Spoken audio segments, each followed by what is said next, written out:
శ్రీ మాత్రే నమః. నమస్కారం. నేను పండిట్ సూర్యప్రకాష్.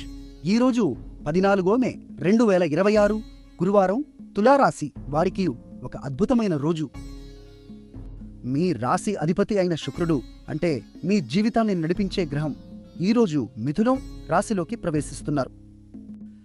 ఇది మీ 9వ భావం. దీన్ని భాగ్యస్థానం అని పిలుస్తారు. అంటే అదృష్టం మరియు ధర్మం యొక్క స్థానం. ఇక్కడ ఇప్పటికే గురువు అంటే జ్ఞానానికి అధిపతి అయిన బృహస్పతి కూడా ఉన్నారు. ఈ 2 శుభగ్రహాలు కలిసి ఉండటం మీకు విదేశీ అవకాశాలు, ఉన్నత చదువులు, తీర్థయాత్రలు మరియు పితృ ఆశీర్వాదాలు తెచ్చే అరుదైన యోగం. కానీ ఒక జాగ్రత్త, ఈరోజు చంద్రుడు మీనంలో శనితో కలిసి ఉన్నారు. ఇది మీ 6వ భావం, ఆరోగ్యం మరియు శత్రువుల స్థానం. కాబట్టి ఆరోగ్యం విషయంలో కొంచెం అప్రమత్తంగా ఉండండి, ఒత్తిడిని తగ్గించుకోండి. అదనంగా ఈరోజు గురు ప్రదోషం అంటే గురువారం వచ్చే ప్రదోషం. ఇది శివుని ఆరాధనకు అత్యంత శుభమైన సమయం.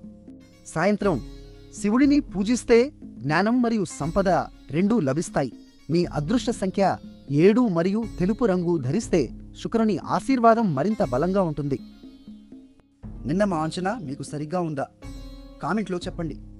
వీడియో నచ్చితే లైక్ చేయండి, షేర్ చేయండి, ఛానల్ను సబ్స్క్రైబ్ చేయండి. ఓం శుక్రాయ నమః అని 3 సార్లు జపించండి. శుక్రుని కృప మీ మీద ఉంటుంది.